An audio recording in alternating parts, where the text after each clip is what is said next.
Hello friends, SSC CHSL 2023 का exam है वो कल से स्टार्ट हो रहा है और 22 अगस्त तक चलने वाला है।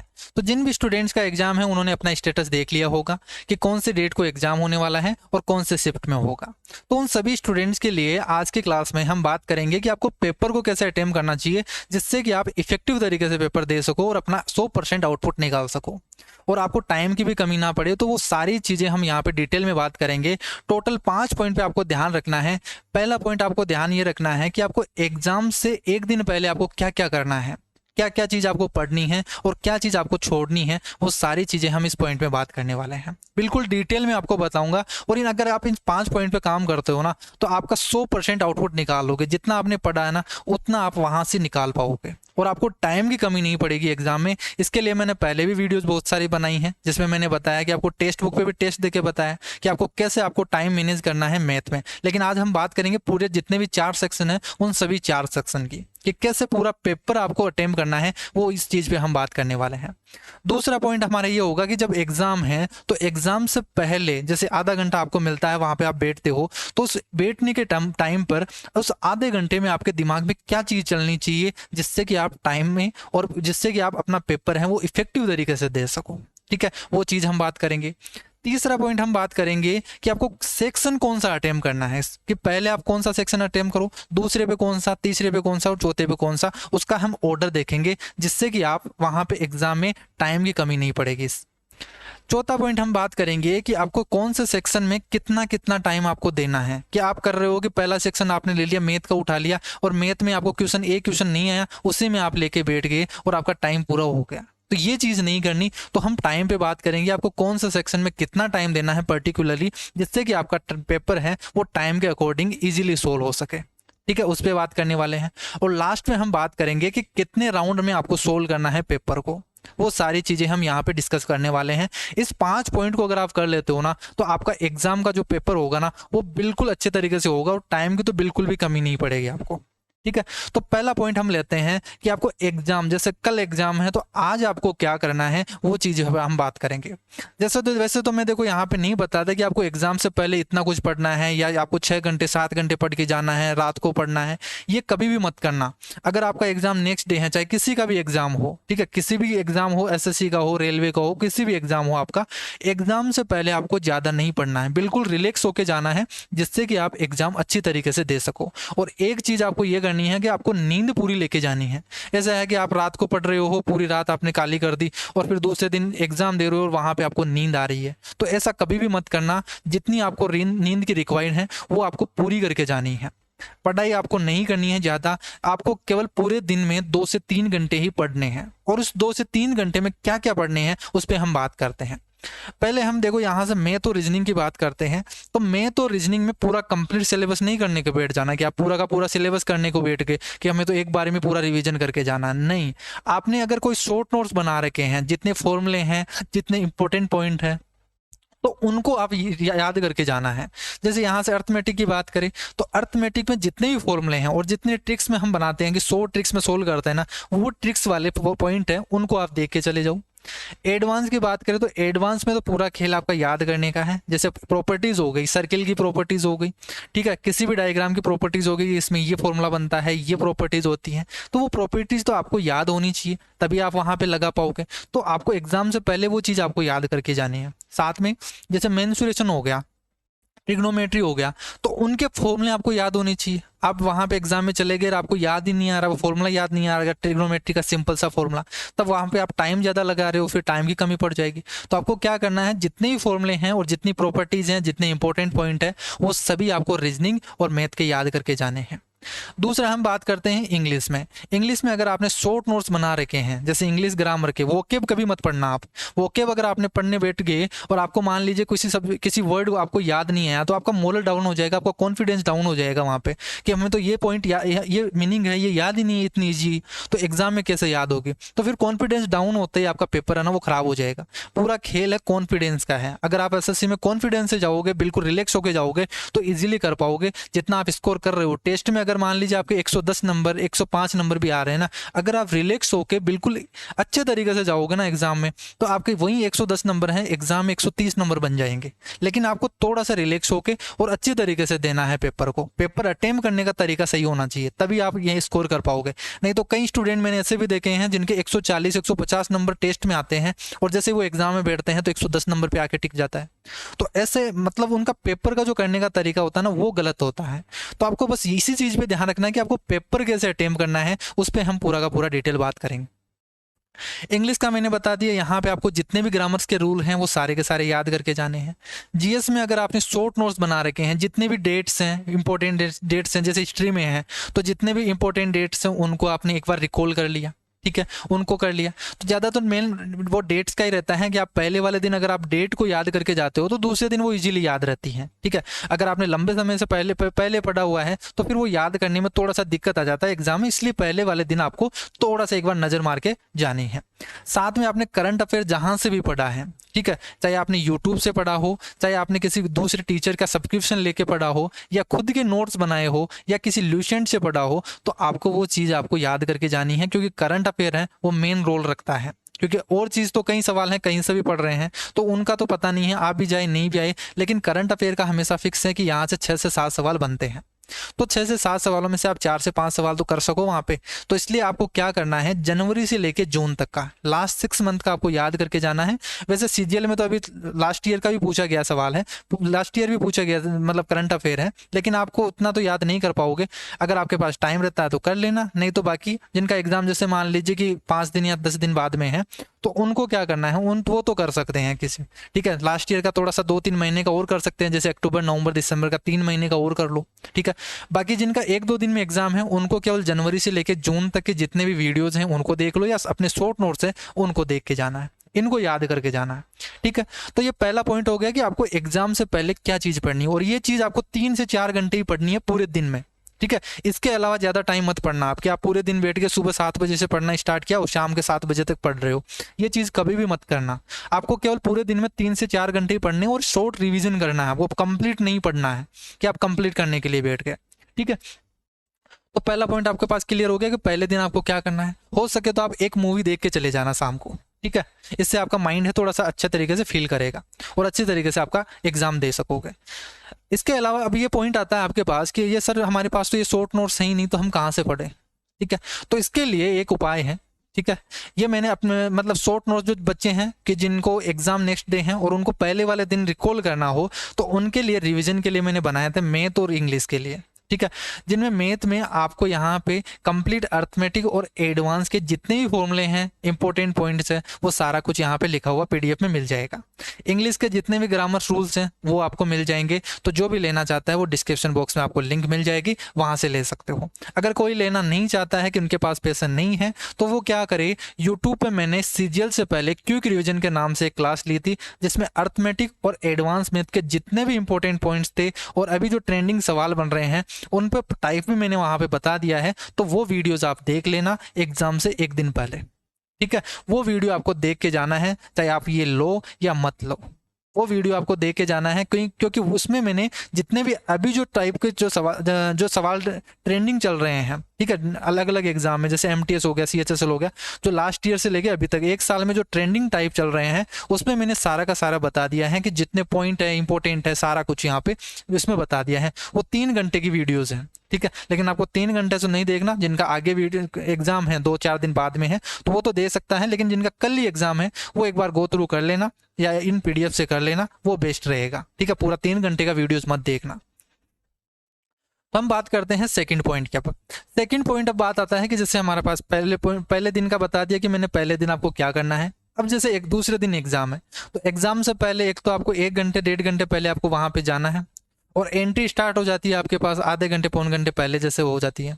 तो उसमें क्या करना है आपको कि जैसे आपके पास आधा घंटा बचता है वहाँ पे, जैसे पूरी फॉर्मेलिटीज हो गई यहाँ से कि आप एंटर कर गए, वहाँ पे वेरिफिकेशन भी हो गया, फिर भी आपके पास आधा घंटा बच जाता है वहाँ पे एग्जाम में।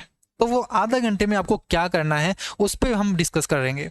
देखो इसमें क्या करेंगे कि जो आधा घंटा मिलता है, कई स्टूडेंट मैंने देखा है वहाँ पे एग्जाम में वो क्या करते हैं, नींद लेना स्टार्ट कर देते हैं, नीचे सिर रख के और फिर सो जाते हैं, थोड़ी देर 15 मिनट सो जाएंगे, फिर आंखें खोलेंगे, फिर ये करेंगे अरे एग्जाम देने आए हो या फिर नींद लेने आए हो। तो ऐसा नहीं करना आपको, वहाँ पे अपने जो माइंड है ना उसको एक्टिव करना है। तो वो एक्सरसाइज एक तरीके से, उसमें क्या करना है आपको, देखो कैलकुलेशन स्पीड बढ़ाने के लिए अपना एग्जाम स्टार्ट करने से पहले अपने माइंड को एक्टिव कर लो।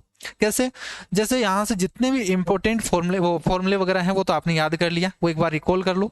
साथ में आपको मैथ में क्या करना है, मैथ में क्या करना है, जितनी भी टेबल्स हैं या पहाड़े, जिनको पहाड़े बोलते हैं, ठीक है, तो जितनी भी टेबल्स हैं सबको 1 2 से लेके 15 तक तो सभी को याद रहते हैं। आप क्या करना, 15 से लेके 25 तक के जितने भी टेबल्स हैं उनको एक बार माइंड में रिकॉल कर लेना, ठीक है, जल्दी जल्दी बोल देना उनको। इसके बाद में आप जितने भी स्क्वायर्स हैं, जितने भी स्क्वायर्स आपको याद हैं, मिनिमम आपको 30 40 तक तो आपको याद होनी चाहिए, एक बार उनको फास्टली, जैसे यहाँ से 2 का हो गया 4, फिर 9 16 25 36 64 81 100 121 144 169, फिर जैसे 14 196 हो गया, 225, फिर 256 289 324 361 400 441 484 529 536 625 629 729, सॉरी 625 636 729 784 841 900 961 1024 1089 1156 1225 1296 13 14 44 15 21 1600। तो ये 40 तक स्क्वायर हो गए, तो आपको मतलब 1 मिनट भी नहीं लगेंगे वहां पे रिकॉल करने में। तो बस यही चीज आपको माइंड में चलनी चाहिए। जैसे आप एग्जाम में जैसे किसी भी का स्क्वायर आ गया तो फिर जैसे आपने पहले ही रिकॉल किया होगा ना, तो आप डायरेक्ट वहां पे जल्दी आ जाएगा और स्पीड बढ़ जाएगी आपकी।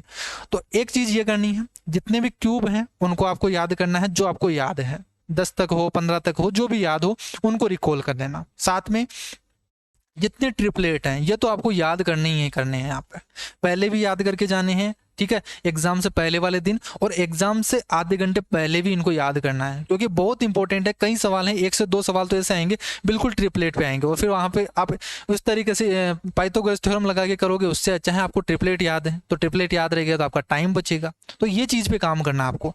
जितने भी ट्रिपलेट हैं, जैसे 3 4 5 हो गया, 6 8 10 हो गया, 5 12 13 हो गया, 8 15 17 हो गया, 7 24 25 हो गया, 10 24 26 हो गया, ठीक है, 9 40 41 हो गया। तो जितने भी ट्रिपलेट हैं ये सारे के सारे आपको याद करने हैं, ठीक है। वहां पे एक बार रिकॉल कर लो। जितनी फ्रैक्शन है, ये फ्रैक्शन बहुत इंपॉर्टेंट है, ये आपके कैलकुलेशन की बहुत ज्यादा स्पीड बढ़ा देता है। फ्रैक्शन का मतलब जैसे फ्रैक्शन से परसेंटेज और परसेंटेज से फ्रैक्शन, जैसे 1/2 है तो 1/2 को परसेंटेज में कितना होगा 50%, 1/3 का मतलब 33 से 1/3%, 1/4 का मतलब 25%, 1/5 का मतलब 20%, 1/6 का 16 से 2/3%। जैसे परसेंटेज में दे दे यहाँ से 20% दे दे तो इसकी फ्रैक्शन आपको पता होनी चाहिए 1/5 हो गई, 25% 1/4 हो गई, ठीक है, 50% हो गई 1/2 हो गई। तो ये फ्रैक्शन आपको माइंड में रिकॉल करनी है, बैठे बैठे कुछ ही नहीं करना, आपको वहां पे बैठ जाना है और बिल्कुल बस आंखें बंद करके और रिकॉल करना है इनको। जिससे क्या हो जाएगी, आपकी स्पीड बढ़ जाएगी, माइंड में एक्टिव हो जाएगा पूरी तरीके से और कैलकुलेशन करने के लिए रेडी हो जाएगा वो।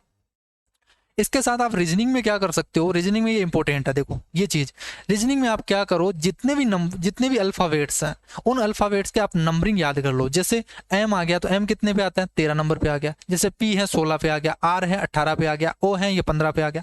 तो इस तरीके से आपको पूरी चीज याद रखनी है। जितने भी अल्फाबेट्स है ना उनको एक बार रिवाइज कर लो। जैसे यहाँ से ए हो गया 1 पे हो गया, बी है 2 पे हो गया, सी है 3 पे हो गया, डी है 4 पे हो गया, ई है 5 पे हो गया। इस तरीके से एस से लेके जेड तक के जितने भी नंबर है ना उनको एक बार बोल दो, ठीक है, माइंड में।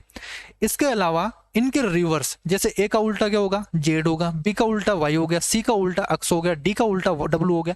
इस तरीके से जितने भी अल्फाबेट्स हैं उनके उल्टा, मतलब उनका रिवर्स ऑर्डर आपको पता होना चाहिए, ठीक है, उनका रिवर्स नंबरिंग आपको पता होनी चाहिए। क्योंकि ये सवाल बनते हैं, ये 3 से 4 सवाल जो आएंगे आपके पास, जो क्रॉस करने वाले उनको आपको फाइंड करने वाले होंगे, अल्फाबेट सीरीज पे आएंगे, तो उनमें क्या होगा, आपको नंबर्स पता होने चाहिए। अब आप वहां भी याद करने के लिए बैठ गए कि जैसे एम है, एम कितने नंबर पे आएगा, फिर गिनने के लिए बैठ गए, तब तो हो गया आपका पेपर, वहीं पे आपका टाइम ज्यादा लग जाएगा। तो आपको करना क्या है, ये चीज आपको याद करनी है आधे घंटे के अंदर अंदर, ठीक है। और हमेशा कोई सा भी एग्जाम हो उससे आधे घंटे पहले आप ये चीज कर लिया करो। इससे क्या हो जाएगा, आपका माइंड है ना पूरी तरीके से एक्टिव हो जाएगा और आप एग्जाम दोगे ना तो एक एक चीज जैसे एग्जाम में आएगी वो चीज आएगी और वो ऑटोमेटिक क्लिक होगी आपके एग्जाम से, ठीक है, आपके अपने माइंड में क्लिक होगी और जो टाइम है ना वो आपका कम लगेगा वहां पे। नहीं तो फिर क्या करोगे, आप रिवाइज करोगे, यार इसका मतलब क्या था, इसका मतलब क्या था। तो जब आप पहले ही रिवाइज कर लोगे ना फिर वो ज्यादा क्लिक होगी आपके माइंड से, ठीक है। तो ये चीज आपको एग्जाम से जस्ट आधे घंटे पहले करनी है। नेक्स्ट पॉइंट की हम बात करते हैं। अब हमारे पास ये आता है कि जैसे एग्जाम स्टार्ट हो गया, अब हम बात करेंगे सेक्शन की कि हम कौन सा सेक्शन पहले अटेम्प्ट करें। ठीक है, तो सेक्शन की बात करें तो देखो ये ऑर्डर है ना, सबका अलग अलग, स्टूडेंट्स का सबका अलग अलग होता है और अपने ऑर्डर के अकॉर्डिंग वो प्रैक्टिस करते हैं। तो अगर जिनका कल ही एग्जाम है तो जिन्होंने पहले प्रैक्टिस की हुई है, जैसे टेक्स्ट बुक पे हो गया, किसी भी टेस्ट पे आपने टेस्ट दिया है और जिस ऑर्डर में आपने टेस्ट दिया है, प्रैक्टिस की है, बस उसी ऑर्डर के अकॉर्डिंग करना है। यहाँ पे ये केवल मैं अपना ओपिनियन बता रहा हूँ। जो लोग अपनी खुद की प्रैक्टिस करते हैं, जिस ऑर्डर में करते हैं उसी ऑर्डर से करना है। ठीक है, लेकिन बेस्ट ऑर्डर जो होता है ना, वो यहाँ पे मैं बता रहा हूँ कि बेस्ट ऑर्डर क्या होता है कि जिससे आपको टाइम की भी कमी नहीं होगी और आप इफेक्टिव तरीके से आपका पेपर होगा। वो पहला तरीका देखो, यहाँ से जो फर्स्ट सेक्शन आपको करना होता है ना, वो होता है जीएस का, फिर उसके बाद में इंग्लिश, फिर उसके बाद में रीजनिंग और फिर उसके बाद में मैथ। ये क्यों होता है, इसी तरीके से हम क्यों करते हैं, इसका एक थोड़ा सा रीजन है। वो देखो क्या रीजन है कि जैसे आप एग्जाम स्टार्ट करोगे, आपके सामने क्वेश्चन स्क्रीन पे क्वेश्चन आएगा, तो आप इतना फेमिलियर नहीं रहोगे वहाँ पे। ठीक है, क्योंकि आधे घंटे आप वहाँ पे बैठे रहोगे, एकदम से क्वेश्चन आएगा। जैसे मान लीजिए आपने मैथ का ले लिया, पहला क्वेश्चन आपने अगर मैथ का ले लिया, तो आपके पास डाटा का क्वेश्चन आएगा, जैसे बोला पूरा एक एक वर्ड आपको पढ़ना पड़ेगा, तब आपको समझ में आएगा वो चीज़। और फिर उसको इम्प्लाई करोगे, तो वहाँ पे जब आप अप्लाई करके सोल्व करोगे ना, वो टाइम ज़्यादा लेगा फिर, क्योंकि आपका माइंड उतना हैबिट नहीं कर पाएगा वहाँ पे, क्योंकि एकदम से आपने स्टार्ट किया है पूरा का पूरा कैलकुलेशन, जिसमें माइंड ज़्यादा चलाना पड़ रहा है। तो वो चीज़ हम नहीं करेंगे, वो चीज़ करेंगे जिसमें हमें कम माइंड चलाना पड़ता है, जिसमें कम पावर लगे हमारे माइंड को। ठीक है, तो वो ईजी पार्ट को हम पहले करते हैं। तो जैसे जीएस का पार्ट है, तो जीएस में तो क्या रहेगा, आपके पास क्वेश्चन आएगा स्क्रीन पे क्वेश्चन पढ़ लिया, जो आ रहा है उसको टिक कर दो, नहीं आ रहा फिर उसमें टाइम भी नहीं लगेगा आपके पास। ठीक है, तो जो नहीं आ रहा उसको छोड़ दो, आगे बढ़ जाओ। तो बहुत इजी सेक्शन है ये। तो इजी सेक्शन है तो इसको जल्दी से कर लो यहाँ से। तो पहला सेक्शन हो गया जीएस का, तो इसमें आपकी हैबिट हो जाएगी क्वेश्चन को पढ़ने की। फिर जस्ट बाद में इंग्लिश पढ़ोगे, तो इंग्लिश में आपका माइंड है ना, वो थोड़ा सा अच्छी तरीके से काम करेगा। कैसे कि आप एक एक अक्षर को अच्छे तरीके से पढ़ना है, रीडिंग स्टार्ट करोगे, रीडिंग स्किल वहाँ पे बढ़ जाएगी, रीडिंग पावर। तो जैसे रीडिंग पावर बढ़ेगी, एक एक चीज को आपने पढ़ा है, समझा है, सारा कुछ किया है, जो क्वेश्चन आ रहा है वो आ जाएगा, नहीं आएगा वो छूट जाएगा। ठीक है, उनको छोड़ देना। फिर हम बात करेंगे जैसे रीजनिंग की, तो रीजनिंग में थोड़ी सी कैलकुलेशन में हमारे पास थोड़ा सा माइंड लगाना पड़ता है। ठीक है, माइंड की जरूरत होती है, तो उसको हम करेंगे। तो जब आप रीजनिंग और मैथ के सेक्शन में पहुंचोगे ना, तो आपकी इतनी स्किल बन जाएगी वहां पे, इतनी स्पीड बन जाएगी कि आप देखते ही क्वेश्चन में पता चल जाएगा इसमें करना क्या है। तो इसलिए हम लास्ट में करते हैं रीजनिंग और मैथ को। ठीक है, तो रीजनिंग को करना है फिर थर्ड नंबर पे, तो रीजनिंग के कर लिया और इसके लास्ट में आपको करना है मैथ्स के। अब ये तो कर लिया आपने सेक्शन की बात। अब हम बात करते हैं इनके टाइम की, इनमें कितना कितना आपको टाइम देना है, ताकि आपको वहां पे टाइम की कमी नहीं पड़े। नहीं तो आप क्या करो कि वहां पे मैथ का सेक्शन पहले उठा लिया और फिर उसमें टाइम दे रहे हो, और फिर क्वेश्चन नहीं आ रहा, उसमें अटक गए, एक ही क्वेश्चन में आपने 2 मिनट 3 मिनट लगा दिए, फिर आपके पास लास्ट में टाइम नहीं बचा। कई स्टूडेंट जब बाहर मिलते हैं ना, एग्जाम से देके बाहर मिलते हैं, बोलते हैं कि सर टाइम नहीं मिलता।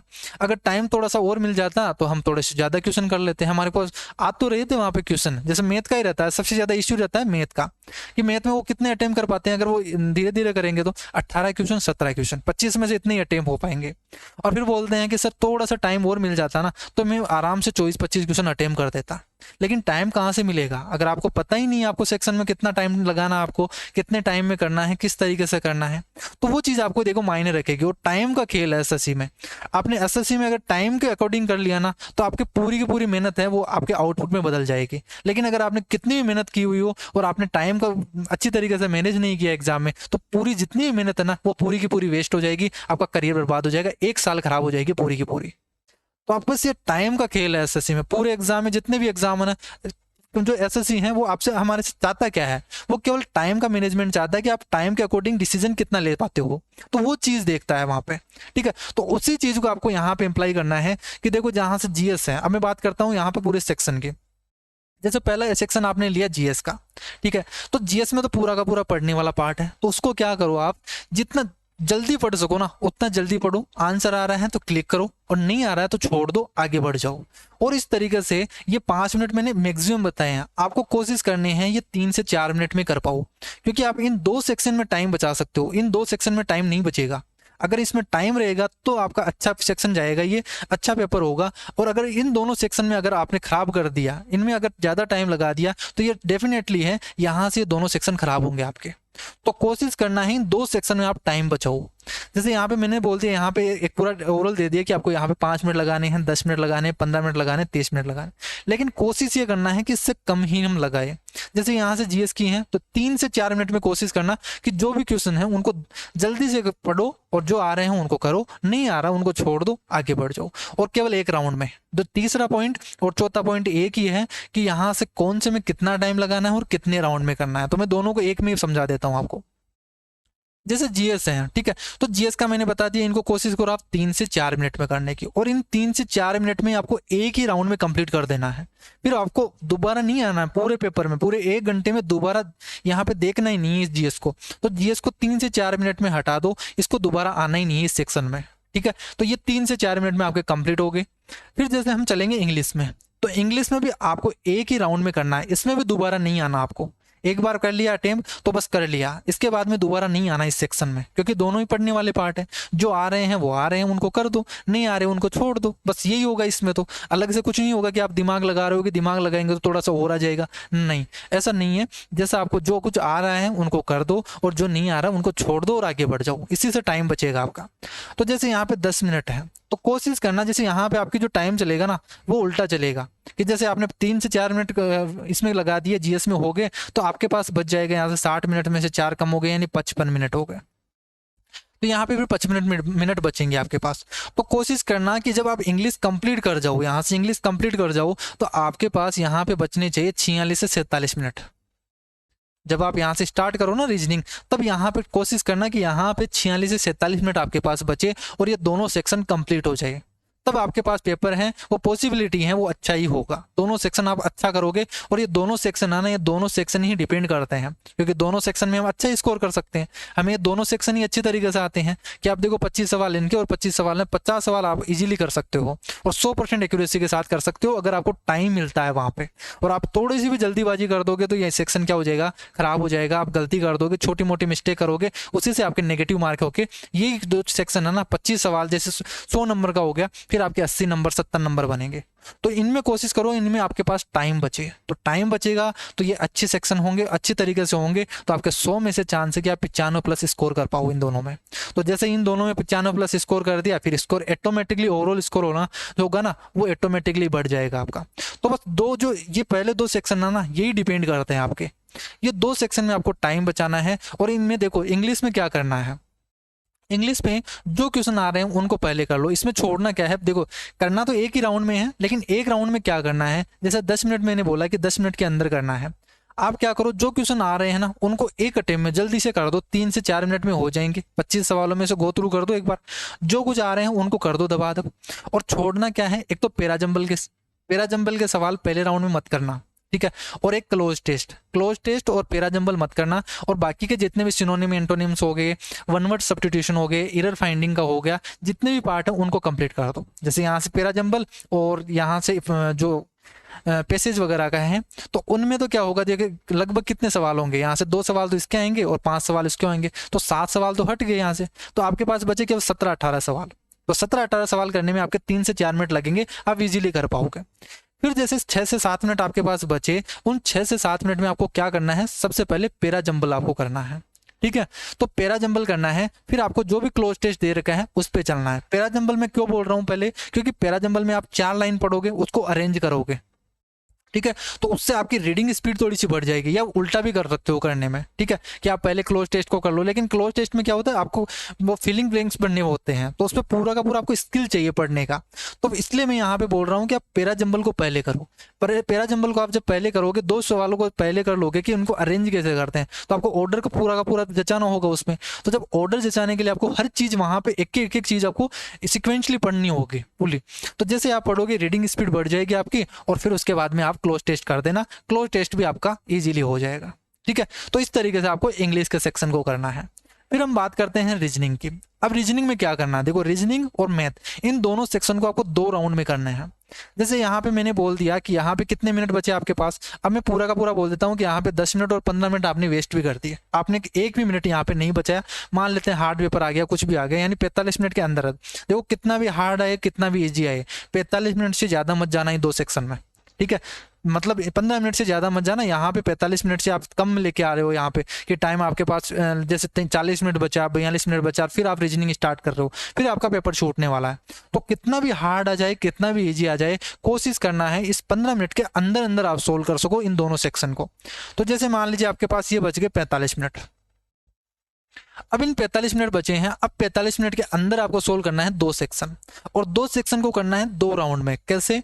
जैसे रीजनिंग है तो रीजनिंग में जो जो सवाल आपको आ रहे हैं पहले अटेम्प्ट में कर दो, ठीक है। पहले अटेम्प्ट में जैसे 25 सवाल है, 25 में से मान लेता हूँ आपको 20 सवाल आ गए, इतने तो आने हैं, 20 से 21 सवाल तो आपको पहले राउंड में आ जाएंगे इजीली, उनको कर दो। तो करना भी इतना ही है, ऐसा मत करना कि पहले राउंड में आप 15 सवाल करके बैठ गए मैं दूसरे राउंड में करूंगा, नहीं, आपको करना है 20 प्लस सवाल। 20 प्लस सवाल है पहले राउंड में कंप्लीट कर दो, उसके जस्ट बाद में आप मैथ पे चले जाओ। मैथ पे चले गए, मैथ में जो क्वेश्चन आ रहे हैं आपको, जो इजी मतलब थॉट प्रोसेस हो रहे हैं, 100 ट्रिक से हो रहे हैं, ठीक है, 5 सेकंड 6 सेकंड 7 सेकंड या 10 सेकंड तक जितने भी सवाल हो रहे हैं ना, उनको कर दो। तो इनमें आप कर दो कि जैसे मान लेता हूँ यहाँ पे आपने इसमें तो कर दिया आपने 21 सवाल या 22 सवाल, रीजनिंग में आपने कर दिया 21 से 22 सवाल कंप्लीट कर दिए, और यहाँ से मैथ में है आपने स्टार्ट किया। और मैथ को अब आपके पास देखो यहाँ से इस तरीके से मत करना, जैसे 15 मिनट है तो 15 मिनट में से कम में टाइम में करना। आप यहाँ पे जैसे पहला राउंड करोगे तो 13 मिनट या 12 मिनट में कर देना। ये 3 सवाल है 4 सवाल है उनको छोड़ देना, नहीं आ रहा उनको छोड़ दो, 12 से 13 मिनट में कंप्लीट करके नेक्स्ट सेक्शन में चले जाओ, यानी मैथ में चले जाओ।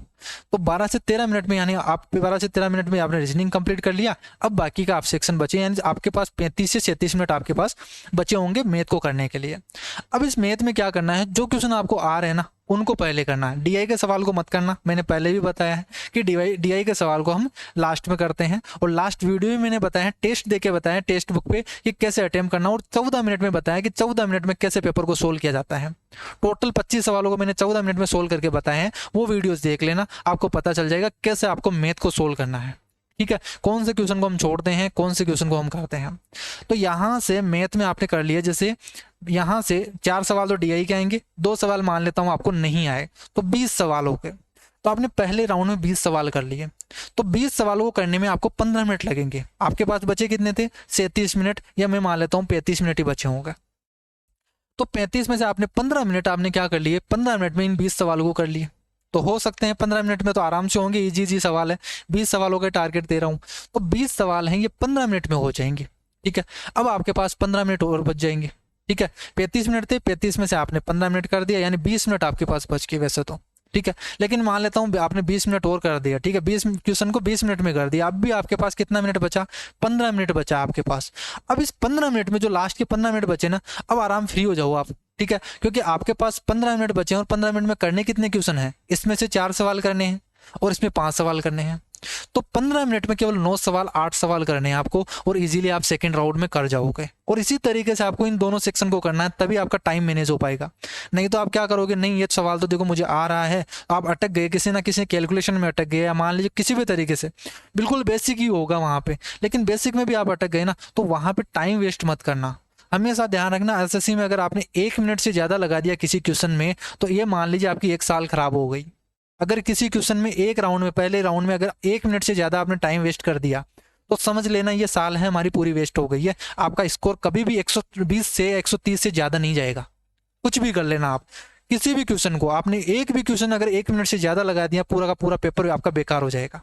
कोशिश करना है 1 मिनट के अंदर अंदर आपको 10 सेकंड 15 सेकंड में होने वाले सवाल हैं उनको पहले करना है दोनों सेक्शन में। और जो हार्ड सवाल है, अब मान लीजिए 15 मिनट आपके पास बचे हैं, और इन 15 मिनट में कितना भी हार्ड सवाल आ जाए आपके पास आराम से हो जाएगा वो सवाल, और इसी से आपकी एक्यूरेसी भी बढ़ेगी और आपका टाइम भी कम लगेगा। और इस तरीके से आपको पेपर को सोल्व करना है, और जैसे पेपर दे दिया बिल्कुल रिलैक्स हो जाओ और फिर सीधा घर आ जाओ, बिना कुछ आपको वहाँ पे डिस्कस बिल्कुल भी नहीं करना कि मेरे इतने सही हुए हैं, इसमें क्या आंसर आया, इसमें क्या आया, इससे माइंड बिल्कुल ख़राब हो जाता है। तो आपको बस एग्ज़ाम दे दिया, घर आ जाओ और नेक्स्ट एग्ज़ाम की प्रिपरेशन करने में लग जाओ। ज़्यादा आपको टाइम वेस्ट नहीं करना है, ठीक है। आपको लग गया कि हमारा ये क्लियर हो जाएगा, तो नेक्स्ट मेंस की तैयारी करना स्टार्ट कर दो दूसरे दिन से ही, ठीक है। उसमें ज़्यादा आपको टाइम वेस्ट नहीं करना है कि आप टाइम वेस्ट करने के लिए बैठ के कि मुझे इंटरनेट पे आप सर्च कर रहे हो कि इसका सवाल का जवाब क्या होगा। आंसर की आ जाएगी 10-15 दिन में, आंसर की आ जाएगी, उससे देख लेना, उससे और अच्छी तरीके से आपको आइडिया लग जाएगा, ठीक है। तो ये 5 पॉइंट थे पूरा का पूरा पेपर सोल्व करने का तरीका है। और अगर इन 5 पॉइंट पे आप काम करोगे ना तो डेफिनेटली है कि आपका एग्जाम है वो अच्छी तरीके से आपको कंप्लीट होगा और आप एक अच्छा स्कोर करके आओगे। तो जिनका भी एग्जाम कल है उनके लिए ऑल द बेस्ट, और जिनका आगे एग्जाम है वो थोड़ी सी और अच्छी तरीके से प्रैक्टिस कर लो। जितने भी प्रीवियस ईयर के सवाल हैं उनको देख लो, जो मैंने प्रीवियस ईयर की अभी 3 से 4 क्लासेस ली हैं कि कैसे आपको एग्जाम में करना है, उन वीडियोज़ को देख लो। ठीक है, तो इस तरीके से कर सकते हो।